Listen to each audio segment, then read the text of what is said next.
want to know what this spirit looks like? You want a picture of this spirit? Take a look. Take a look.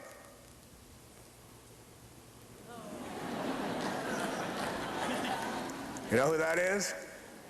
That's my grandson. That's Tyson. And Tyson is a picture of bliss. You can't get any happier than that.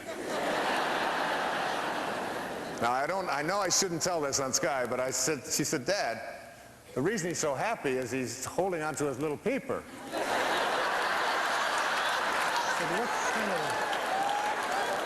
Can you put... Well, anyway, if you ever wonder what spirit looks like, take a look at that and know that that's you. That's what you came from. That's just a few months old little baby that came from that blissful, perfect, beautiful place.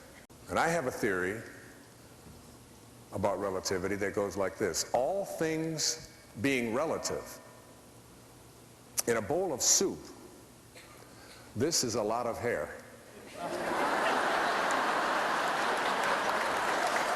What do you think? Really? You understand?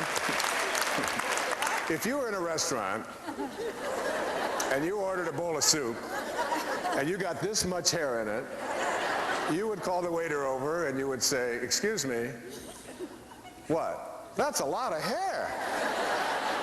That's the way I look at it. All right? It's all relative, and it's all how you believe and what you believe. It seems a would-be composer came to Mozart seeking his advice. How do I write symphonies, he asked. Mozart replied, well, you're young yet. I think you should begin by composing minuets. The young man was greatly annoyed and exclaimed, but you were writing symphonies when you were only 9 years old. Yes, Mozart responded, but I didn't ask anyone how to do it. Now, the writer of this essay goes on to say that the most agonizing thing about this little Mozart story is that Mozart was not speaking from inflation, but from simple, truthful modesty. The reason Mozart didn't have to ask anyone how to write symphonies is that symphonies presented themselves to him, invented, enlarged, produced all at once in what he described as lively dreams. Dreams that were so forceful that Mozart had to stop doing what he was doing, otherwise, and write out what he heard, almost as if something beyond Mozart's consciousness desired these symphonies to be written.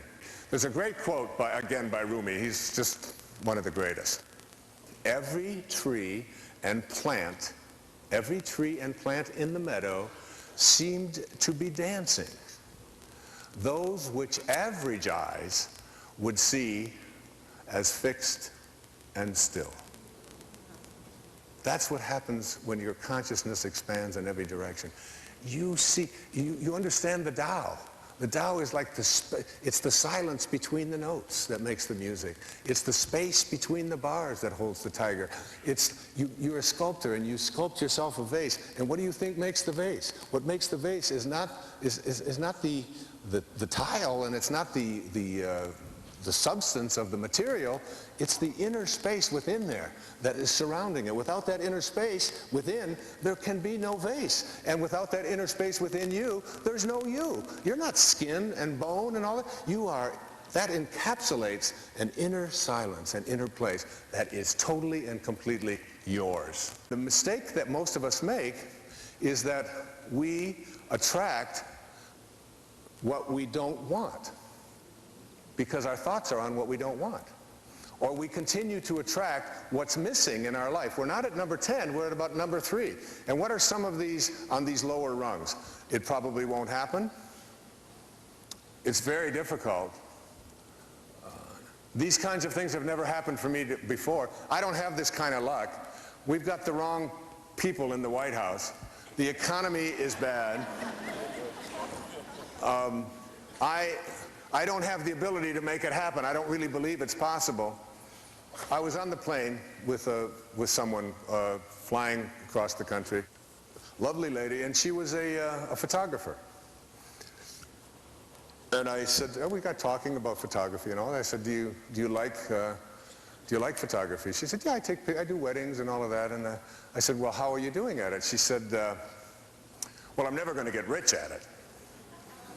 And I said, would you like to get rich?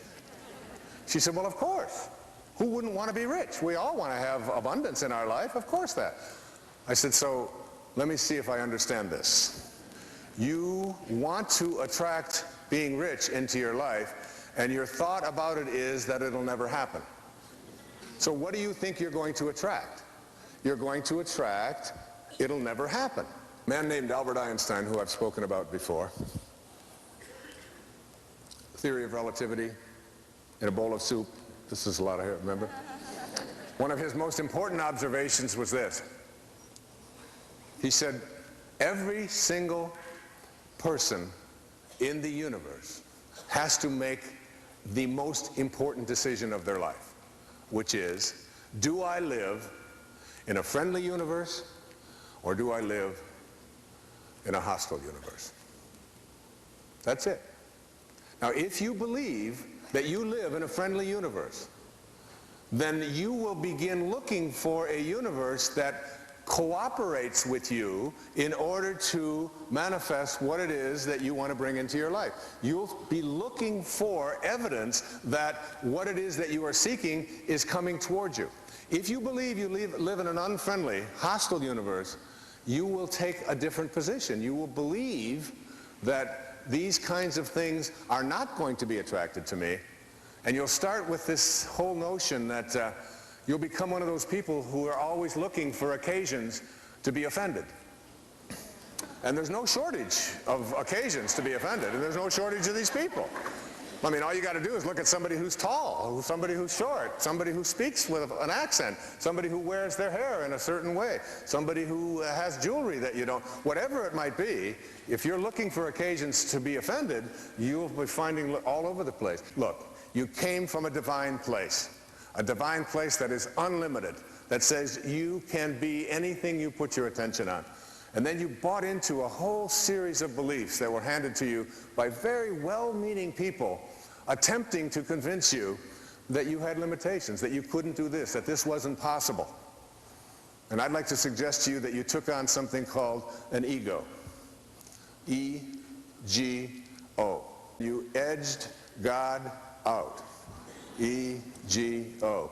And when you edge God out, it doesn't mean that you're sacrilegious. It doesn't mean that you're not a moral person. It means that you take on a belief system that says, who I am is no longer this infinite divine being who can step outside and observe this body and believe that he can make it do whatever I put my attention on and use it to have the same powers that is spoken about in the New Testament. Even the least among you can do all that I have done, and even greater things. It's within each and every one of us, except that we bought into an idea that who we are is what we have, who we are is what we do, who we are is what other people think I am, who I am is separate from everybody else, who I am is separate from what I would like to attract into my life, and who I am is separate from my source.